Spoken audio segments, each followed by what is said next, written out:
Talk de los días.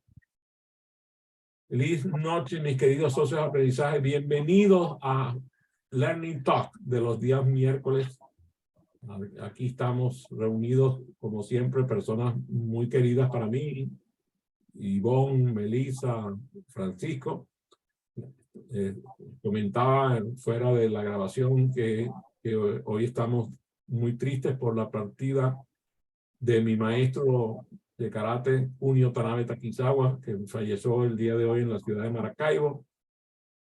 Un ejemplo para las generaciones noveles de dedicación a la educación, más de 50 años dando clases de artes marciales, formador de campeones mundiales, campeones nacionales, internacionales de artes marciales, no solamente de karate, también en otras especialidades de artes marciales que también formó él o formaron sus alumnos. Y bueno, el mundo de las artes marciales venezolanos reciente, la pérdida de mi maestro Junio Tanabe, tenía un nivel internacional como maestro, cinturón negro 10º dan en karate, y era un referee, un referee de campeonatos mundiales, mundialista, y era un ejemplo para muchos de disciplina, de amistad. Se enamoró de Maracaibo y no volvió a salir de esa ciudad y la hizo suya. Así que esta noche le dedico a mi maestro Tanabe esta sesión de aprendizaje. Y el día de hoy estamos hablando de qué hay de nuevo en el aprendizaje acelerado en el 2023. Y es muy interesante pensar que vengan muchas cosas nuevas, porque con la velocidad que van las cosas, pues ustedes saben muy bien, nada más con la presencia de la inteligencia artificial en el aprendizaje, se están viendo cosas que eran insospechadas.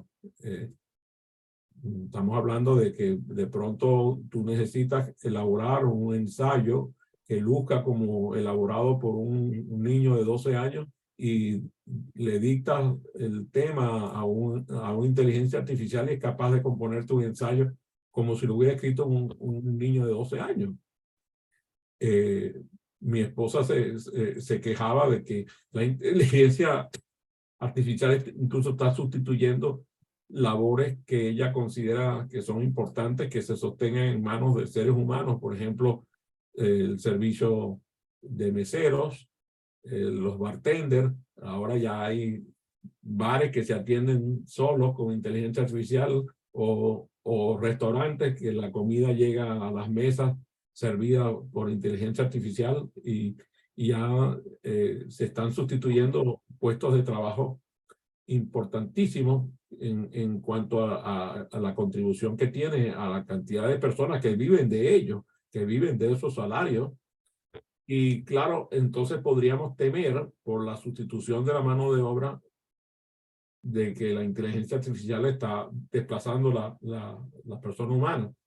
Entonces ahí lo que nos mueve es a pensar en cómo acelerar el aprendizaje de esas generaciones que van a ser sustituidas por inteligencia artificial para que puedan hacer labores en las cuales el nivel que necesita la humanidad nunca va a poder ser sustituido por inteligencia artificial. O sea, vamos a decir, aquellas labores que son de tal grado de complejidad que la inteligencia artificial no alcanza para realizar esas labores. En el caso nuestro del aprendizaje acelerado, lo importante que nosotros estamos viendo es que nosotros le vamos a proveer a los niños atención ante las dificultades de tal manera que puedan sustituir el modelo estructural de educación que hoy pone a un maestro que tiene competencias muy limitadas a dar clases. O sea, se supone que el maestro debe tener unas competencias que lo hagan ser un excelente maestro, pero usted puede imaginar, por ejemplo, en el caso de nosotros, los venezolanos, todos los que estamos en esta sala ahorita somos venezolanos, sabemos muy bien que en Venezuela en este momento la ausencia de maestros es descomunal. Estamos hablando de que ha desaparecido aproximadamente el 40% de las plantillas de docentes que han emigrado fuera de Venezuela.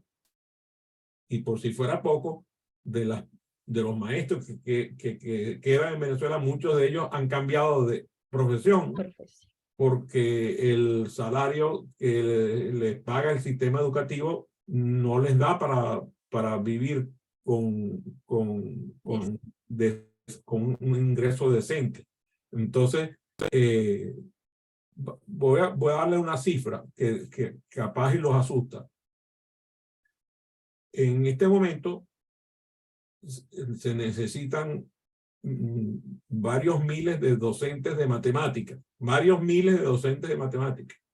pero resulta que en la Escuela de Educación, por ejemplo, de la Universidad Católica Andrés Bello, que es una universidad muy prestigiada y que antes formaba esos docentes, de los 1.200 alumnos que antes tenía en el año 2018, ahorita no hay más de 400 estudiando las 8 menciones, ni siquiera las de matemáticas, sino las 8 menciones. Entonces yo me imagino de dónde van a sacar los docentes de matemáticas.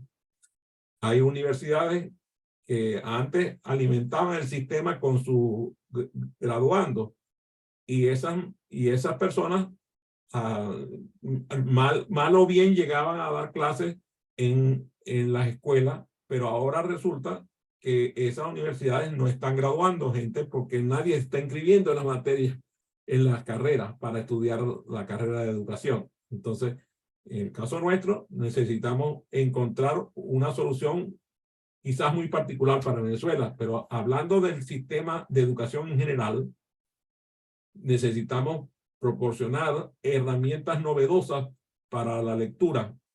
Ya que no tenemos docentes, tenemos capaz y herramientas como la que utiliza Melissa de podcast y herramientas de audio para que puedan acompañar a los niños con versiones de audio de los libros que deben leer.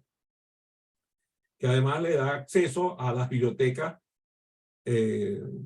amplias que hay de audiolibros, que las hay incluso en varios idiomas. Tú puedes aprender varios idiomas a través de audiolibros, emparejando a los niños que se turnen para leer mientras participan en la audición de estos audiolibros. Esa novedad del aprendizaje acelerado necesita un acompañamiento. O sea, un docente puede multiplicar su presencia ayudándose de herramientas novedosas para realizar el proceso de aprendizaje que incluye la gamificación del proceso de educación y que incluye el poder utilizar una metodología distinta a la anterior, donde los niños, por ejemplo, estamos viéndolo en algunas escuelas aquí en los Estados Unidos y seguramente en varios de los países que ven este video, donde los niños están participando en diálogos, en donde se le entrega un libro para leer, el niño lo lee y lo conversa con sus compañeros de estudio. En cambio de como antes pasaba, que venía el docente, leía el libro y entonces venía y interrogaba a los estudiantes, ahora los libros los leen los estudiantes y se interrogan entre ellos. Le dan un soporte para que puedan utilizar, por ejemplo, organizadores gráficos, en donde puedan marcar, por ejemplo, algunas herramientas de escritura para que puedan hacer lecturas interactivas en voz alta y que incluya un tiempo para pensar, un tiempo para compartir, un tiempo para trabajar en pareja, un tiempo para que cada uno tenga un turno para hablar. Eso es una metodología novedosa de aprendizaje acelerado que está tomando cuerpo y que va a crecer mucho, creo yo, en el año 2023. Nosotros estamos viendo, por ejemplo, aquí en las escuelas que se están dando charlas de matemáticas. En el pasado eso no existía. La matemática se enseñaba de forma por repetición y mecánica. En este caso estamos hablando de mezclar las charlas de matemáticas con actividades prácticas de matemáticas. Eso hace que el estudiante se mueva y haya mayor independencia y que puedan abordar el contenido incluso que corresponde no solamente al grado que están estudiando, sino a otros grados.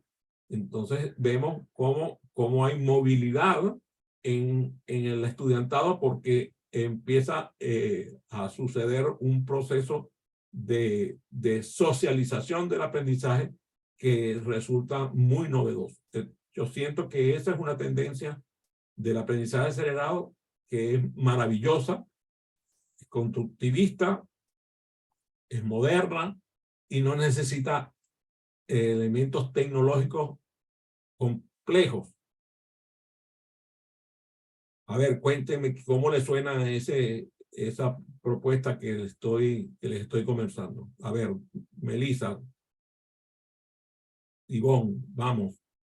Sí, estoy realmente, no creo firmemente en lo que acabas de describir como forma de aprendizaje acelerado y que lo que habría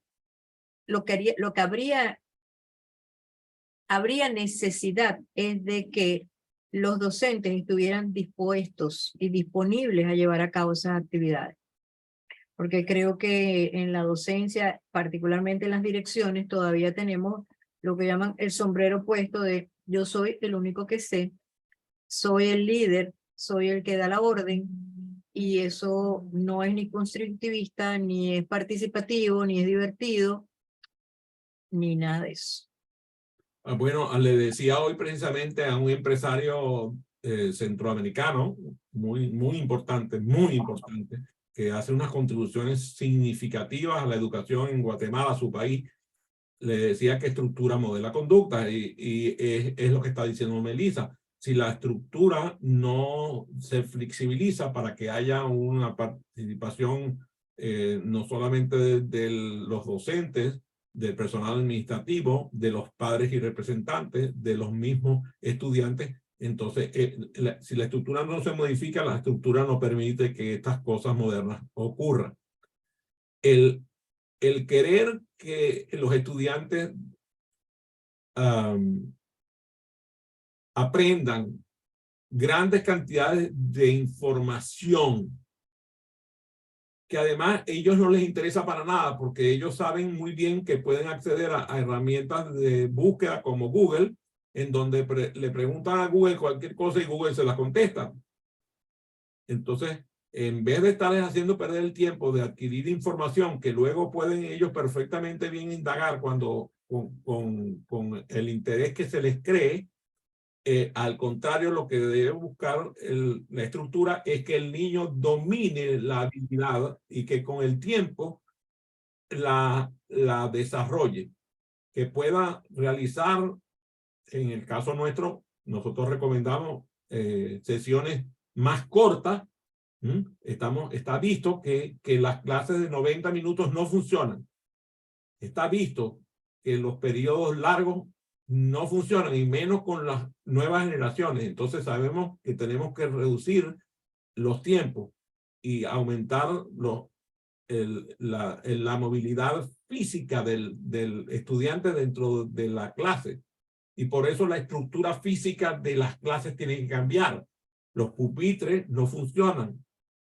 Las sillas no funcionan.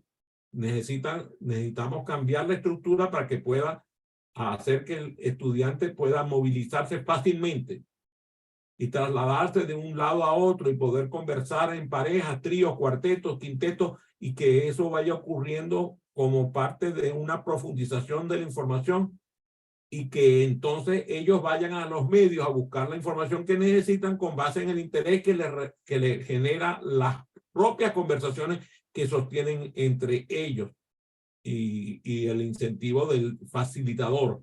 En este caso, como dice Melissa, el docente tiene que cambiar estructura de manda más de la clase para convertirse en un facilitador y en un acompañante casi que innecesario, un accidente dentro del salón de clase. A ver, Ivonne, cuéntame. Sí, lo que estoy escuchando todo me parece estupendo, pero más que el docente, es todo el sistema. Así como nos lo decía el mismo Bloom y todo lo que nosotros hemos estudiado, eso viene desde hace muchos años y el sistema es lo que tenemos o tiene que cambiar, el sistema completo, porque mientras existan estos currículos que ya los conocemos y que la formación incluso de los teachers, de los maestros, no cambie, es muy poco lo que se puede lograr. Entonces, no es solamente el cambio de los maestros, sino también el cambio de todo lo que es el sistema curricular. Todo el school board, todo el sistema tiene que cambiar para poder lograr lo que queremos lograr con inteligencia artificial, gamificación y todo eso. Cuando hoy asistía en el mediodía al programa Proactívate que bien conduce Francisco Duarte, me daba cuenta de la aproximación ecléctica de su entrevistado, en donde había un proceso de retroalimentación que se daba a través de la indagación que producía Francisco con sus preguntas, en donde se habló yo creo que de unos no menos de 12, 15 temas distintos durante una hora. Y yo decía, ¿de qué se trató la entrevista? Se trató de 12 o 15 temas distintos. Entonces, quizás así debiera ser una clase en donde el estudiante se divierta por la variedad de los temas que se tocan y entonces que haya una práctica deliberada de retroalimentación crítica por parte del propio estudiante, que además debe actuar sobre la retroalimentación para lograr el éxito. O sea, que cuando le otorguen una retroalimentación por el desempeño que va ocurriendo, mientras va recibiendo la retroalimentación va produciendo los cambios que son necesarios. Entonces, yo veía al entrevistado cómo el entrevistado iba cambiando de sintonía con base en la indagación de Francisco. Cada pregunta cambiaba la sintonía. Incluso le tengo que reclamar a Francisco porque yo le puse una pregunta que es una pregunta disruptiva. Le hice una pregunta que es una pregunta disruptiva. Él no la comprendió y no la hizo. ¿Por qué no la hizo? Porque no la entendió. Y tú sabes, la pregunta era muy sencilla, muy sencilla. ¿A qué crees que debes renunciar? ¿A qué crees que debes renunciar? Y entonces, claro, ¿por qué él no le hace la pregunta? Porque no la entiende. Pero ¿qué pasa si hace la pregunta así no la entienda? ¿Qué va a pasar? Crea en los demás una incógnita o una guía o un camino para buscarse a sí mismo o encontrarse esa respuesta en sí mismo. La pregunta se la hace al entrevistado, pero como bien dice Melissa, se la hace a todo el público. Claro. ¿A qué debes renunciar? Entonces, por ejemplo, yo preguntaría ahorita, y le pregunto a Francisco, con base en lo que hemos conversado de lo que va a suceder en el aprendizaje acelerado en este año, ¿a qué crees tú que debes renunciar? Bueno, primero encantado de estar acá en este Learning Talk y viendo esto de hacia dónde apunta el aprendizaje acelerado. Pienso que a qué necesito renunciar en función de esto que conversamos. Bueno, necesito renunciar a creencias que están muy arraigadas y que para obtener resultados distintos a los que he venido obteniendo, pues tengo que revisar esas creencias que subyacen dentro de conductas que ejecuto. ¿A qué más debo renunciar? Bueno, debo renunciar también a elementos, si me lo preguntas a nivel de liderazgo personal, a elementos que me pueden estar justamente saboteando mi proceso de aprendizaje y mi proceso de proyección futura.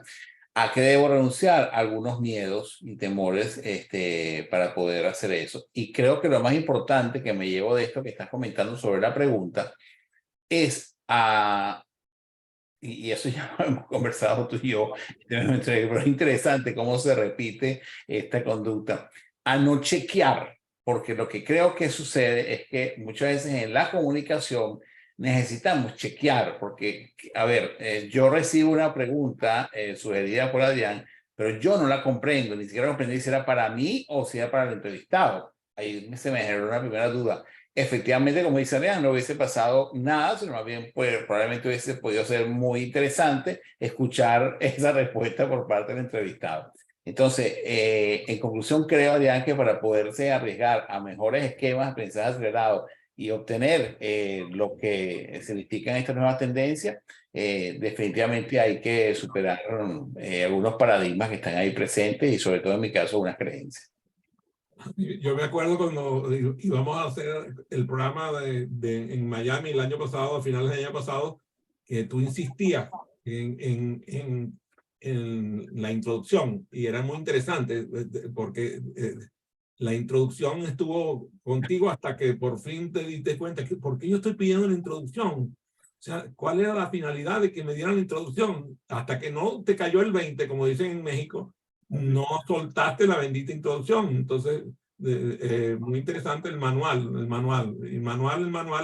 Yo quiero el manual. Resulta que el manual lo has tenido durante más de un mes y no le has metido ni un ojito. Y muy interesante esto, cómo una pregunta te mete en una duda. En este caso, el aprendizaje acelerado lo que hace es indagar. Y eso va a ser uno de los avances más fuertes del aprendizaje acelerado en el 2023, que va a generar muchísimas más preguntas que respuestas. Y debe suceder que haya muchísimas más preguntas que respuestas. Nada más voy a meterme por el camino de la tecnología, por ejemplo. Sabemos que en el 2023 tenemos que aprovechar el poder que nos está dando la tecnología educativa. Y sabemos que la tecnología motiva a los estudiantes, sobre todo de las nuevas generaciones. O sea, todos los que son las nuevas generaciones están, yo podría decir que están hasta obsesionados con el tema de la tecnología. Y entonces nuestro trabajo está en alentar a los estudiantes a superar los desafíos de la tecnología.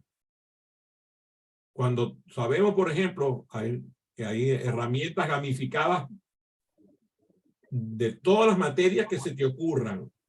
O sea, no solamente las materias científicas, sino las materias humanísticas.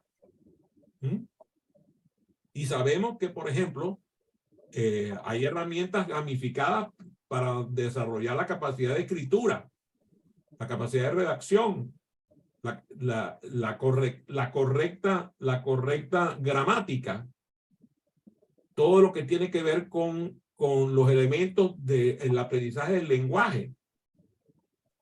Hay herramientas de gamificación que nosotros empezamos a estudiar y que vemos que los estudiantes se pueden guiar mejor para aprender, por ejemplo, todo el proceso de escritura y lectura.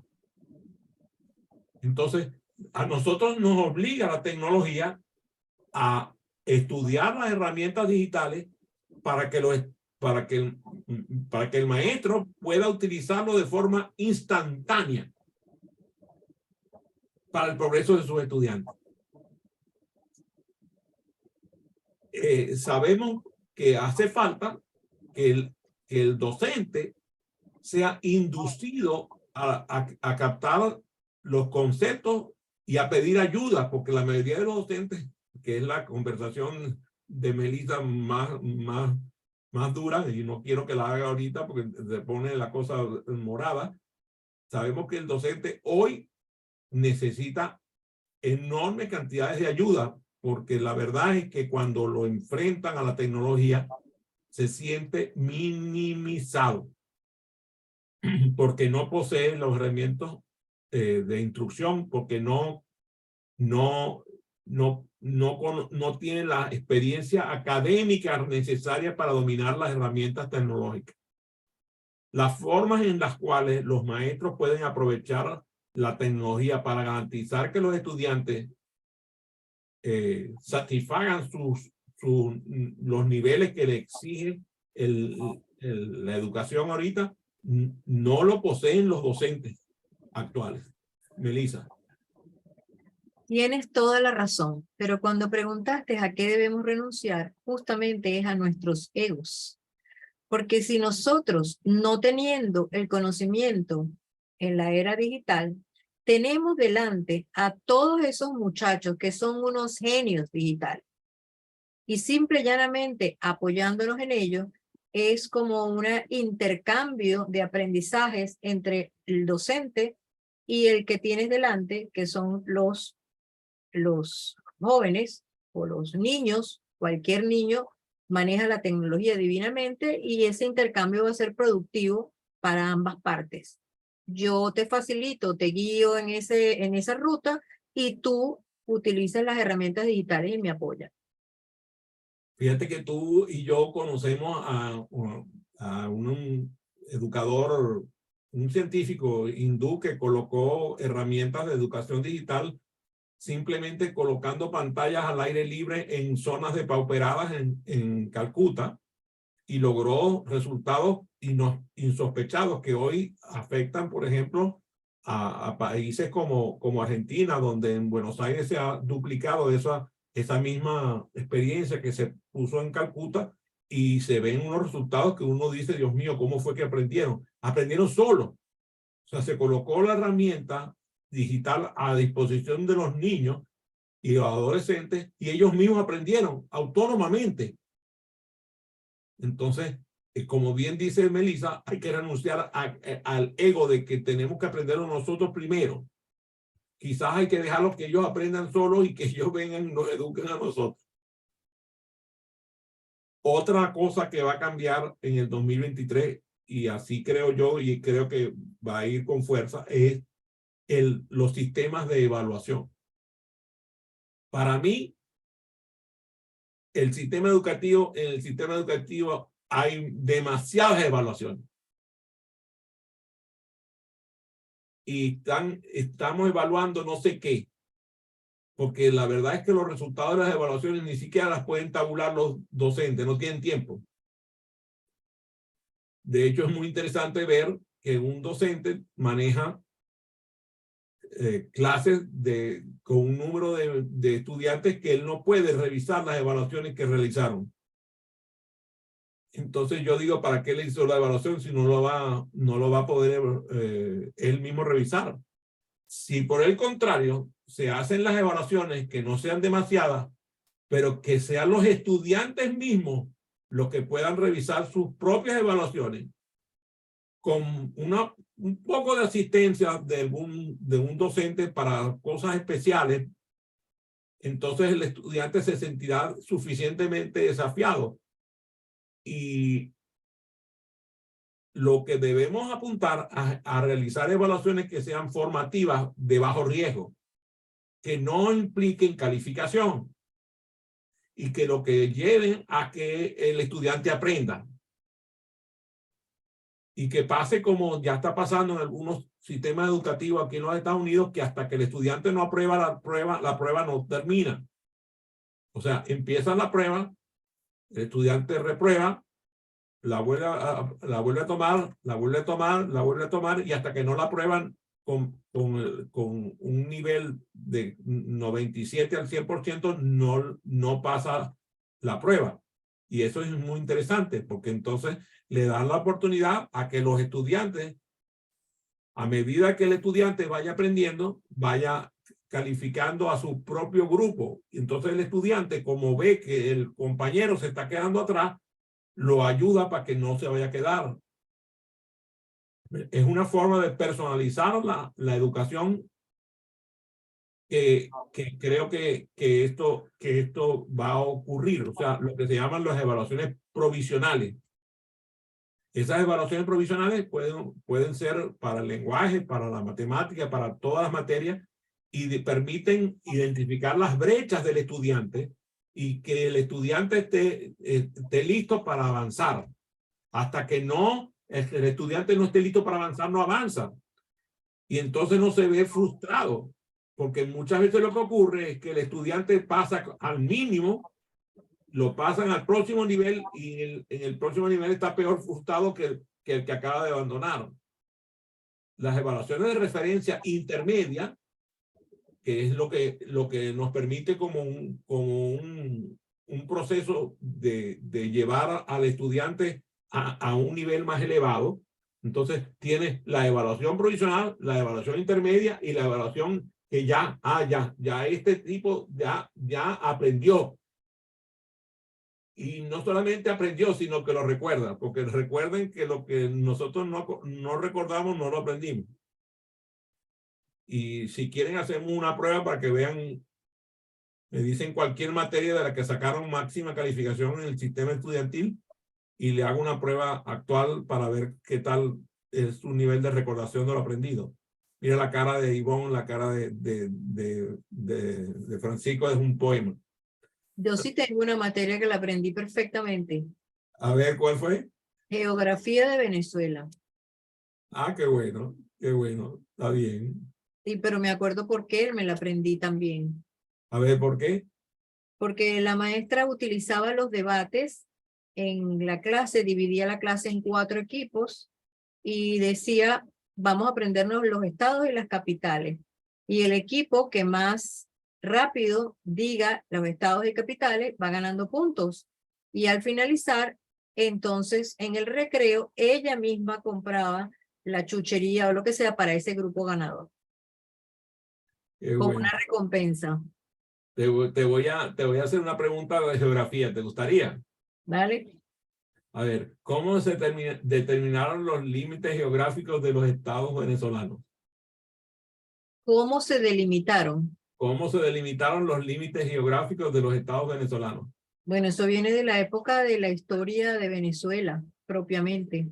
¿De qué época? ¿En qué época se delimitaron los estados?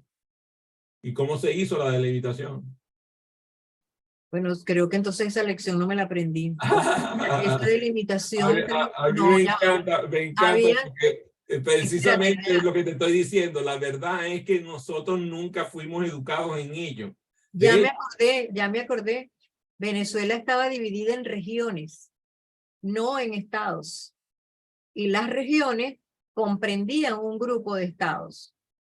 Entre ellas la región del Zulia, que ocupaba un espacio enorme. Qué cómico. Tú sabes que yo le hice esa pregunta a un graduado de doctor en geografía aquí en los Estados Unidos. Le dije cómo se delimitaron los estados de los Estados Unidos y le pasó aceite completo al motor. Y dice, oye, verdaderamente no había pensado en ello, o sea, no lo había estudiado.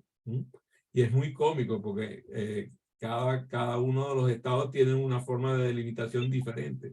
Viene dependiendo de la época histórica donde se delimitó el estado. Como sabes, cada estado tiene una historia totalmente diferente. Entonces, muy cómico, muy grande. Gracias por traerme el chiste del aprendizaje, porque siempre me encanta demostrarme a mí mismo cómo nosotros podemos aprender cada día más y entender la historia, entender la geografía, entender la arqueología, entender el mundo con una forma avanzada de conversación. Y me encantan las conversaciones que se generan de esta forma porque muestran las brechas de aprendizaje que tenemos todos. Adrián, una cosita que me gustaría agregar, a lo mejor una innovación para el 2023 es atender las necesidades de los muchachos y que aprendan de acuerdo con sus intereses. Porque si tu interés es la historia, tú puedes aprender a través de la historia todas las áreas, matemáticas, ciencia, lengua, todo. Entonces, eso no existe. Y el interés es de acuerdo con el currículo. Hoy hay que ver la materia historia. Ajá, pero yo no tengo ganas de ver historia. Yo quisiera estar en la clase de lengua o de gimnasia, porque yo tengo que entrar en la clase de historia. Y eso hace que de verdad no se aprenda y que sea muy aburrido. Claro, como no es aprendizaje holístico, entonces ocurre eso, que el aburrimiento nos toma porque no se hace el aprendizaje holístico. Cuando tú mezclas todo el conocimiento, pues yo me imagino, ¿verdad?, cómo sería ya en la época en que se educaba ya sea en la Grecia antigua o en el Renacimiento dorado, en donde la gente estudiaba la ciencia del arte y el arte de la ciencia de una forma completamente mezclada, y eso nos da mucho. Pero entonces allí precisamente me da pie a lo que yo creo que va a ser el énfasis mayor en este año 2023, que es el énfasis en el aprendizaje social, en el aprendizaje vamos a decir, de todo lo que tiene que ver con el apoyo socioemocional del estudiante. La era post-pandemia, el trauma de la pandemia ha hecho que sea más urgente que nunca que se atienda las necesidades especiales de apoyo social y emocional de la gente. La cantidad de personas, por ejemplo, que los sacaron del sistema educativo aquí en los Estados Unidos, los mandaron se quedaron estudiando en su casa bajo el cuidado de sus padres que no son docentes y que están muy satisfechos porque los estudiantes están sacando excelentes calificaciones, pero no se están dando cuenta de que ese estudiante no está socializando y está aislado, metido en su casa y no habla con nadie, sino con sus padres y con los computadores. Entonces, en este caso, yo siento que lo que nosotros necesitamos desarrollar ahorita es que haya un énfasis en las relaciones de los estudiantes, en las actitudes hacia la comunidad. Bueno, aquí en los Estados Unidos, donde yo vivo, todos los días estamos hablando de que un estudiante se apareció con una pistola en el colegio y le metió 4 tiros a otros estudiantes. Y tú dices, ¿de dónde viene eso? O sea, eso tiene que estar siendo cultivado de alguna manera, porque eso no va a salir por generación espontánea. Entonces, el desarrollo de las actitudes sociales, el desarrollo del comportamiento del estudiante en la sociedad, el rendimiento académico con base en la sociabilización. Nosotros lo hemos visto en nuestros programas, como estudiando juntos, como atendiendo juntos a las clases de diseño instruccional y de formación de facilitadores virtuales. La sociabilización permite que nosotros aprendamos mucho más porque estamos compartiendo con otros estudiantes, estamos compartiendo sus éxitos, estamos compartiendo sus fracasos, estamos compartiendo incluso dentro y fuera de las sesiones, porque vemos, por ejemplo, yo me doy cuenta de que termina las clases y entonces Ivonne tiene una relación con Melissa, Melissa tiene una relación con Francisco y cada uno de ellos tiene relación con los otros estudiantes que están asistiendo a los programas. Eso es crucial en el éxito de los estudiantes, es crucial en la felicidad del sistema, porque entonces empezamos a conversar como gente, como digo yo. Dime, Ivonne. Ivonne. Ajá, ya, no. Lo que quería compartir, que precisamente en lo que estaba leyendo sobre el cerebro, el desarrollo del cerebro, la multiplicación de las neuronas, todo lo que se refiere a la relación social es vital, vital. Es más, decía que por eso cuando hay personas que están aisladas, llegan a la demencia, porque el cerebro, pues las células se van encogiendo.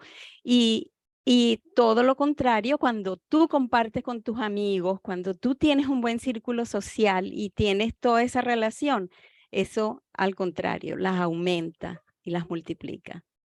Muchas gracias, Ivonne.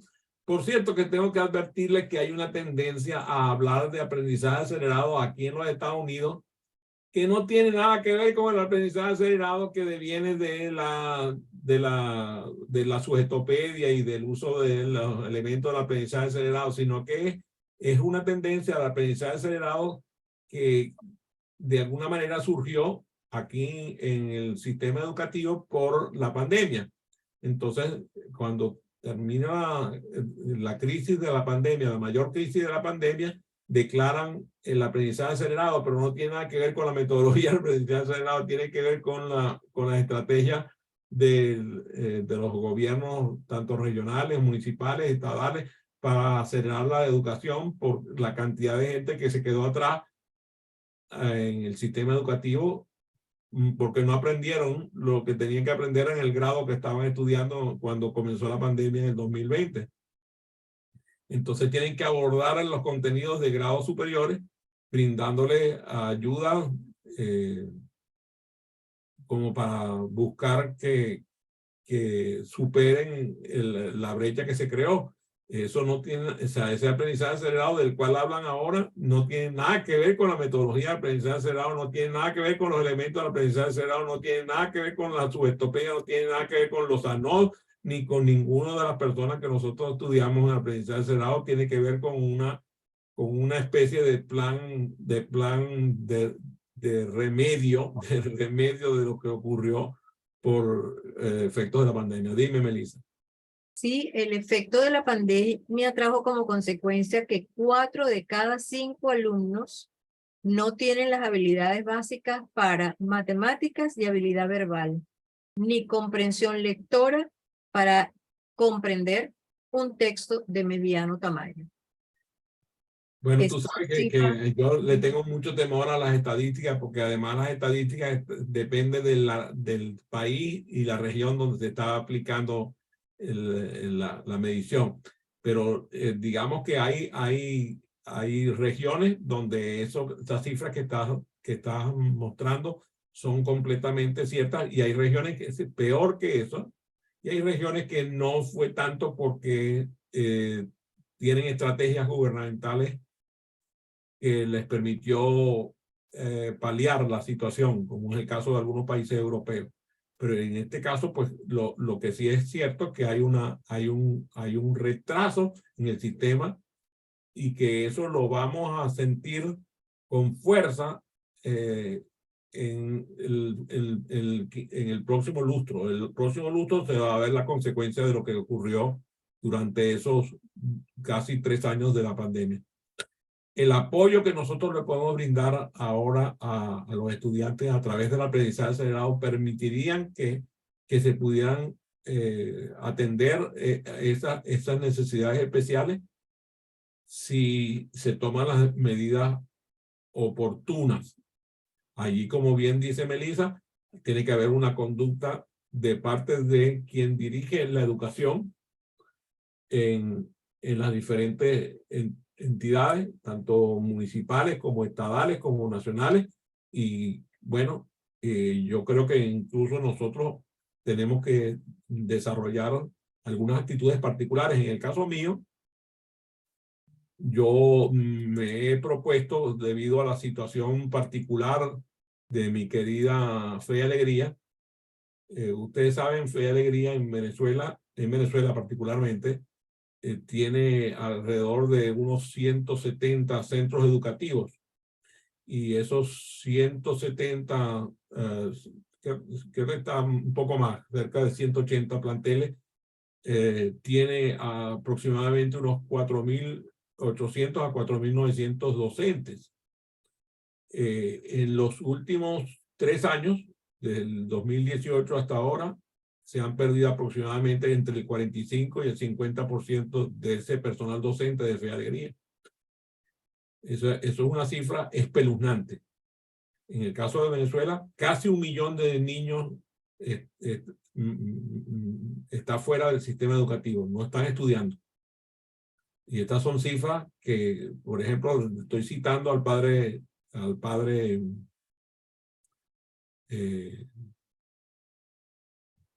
Dios mío, ¿cómo se llama? De la católica, al rector de la Católica que da eso. El padre Ugalde. El padre Ugalde, el padre Luis Ugalde, que era el rector de la Católica. Estoy citándolo de un documento presentado por él al Ministerio de Educación. Él habla de alcanzar lo inalcanzable. En este caso, Fe y Alegría cuenta aproximadamente entre los colegios que tiene y los centros de educación, tiene más de 300 puntos educativos en la geografía venezolana, y yo creo y invito a la gente a apoyar la labor de Fe y Alegría, porque es importantísimo ver que esa es una solución extraordinaria al problema de educación, porque la cantidad de niños que se atienden en el sistema de Fe y Alegría es enorme, ¿no? En el caso de Fe y Alegría, incluso trasciende, como ustedes saben, Fe y Alegría está en más de 20 países y atiende más de 2 millones de personas, pero siendo corazoncito venezolano nuestro el que nos conduele, pues saber que apoyar a Fe y Alegría es apoyar una alianza educativa que hoy le indica un camino que incluso le está proponiendo al gobierno venezolano soluciones específicas para poder procurar la educación de toda esa cantidad de niños que se atienden en el sistema de Fe y Alegría. Y claro, si se pudiera atender a más personas, pues estamos hablando de que ellos señalan que Venezuela hoy tiene un retraso de 15 años en su sistema educativo, en donde los centros educativos no cuentan con equipos, no cuentan con internet, no cuentan con personal, y claro, la falta de tecnología hace que se condicione el resultado que se puede brindar para atender las necesidades de un país como el nuestro, que grita por una solución a su problema educativo. Bueno, hoy hablamos sobre aprendizaje acelerado en 2023. Espero que algunas de las cosas que he comentado contribuyan a su beneficio, y les deseo que tengan una feliz noche. Gracias por asistir a esta sesión. Los invito, por cierto, a aquellos que están viendo esta transmisión por vía Facebook y que están en vivo por las redes, asistan a la entrevista que voy a realizar en unos minutos. Me va a entrevistar Melissa en su programa Conquistando con tu Voz, así que los invito a que acudan. Va a ser un gusto, un placer y un honor compartir con ustedes.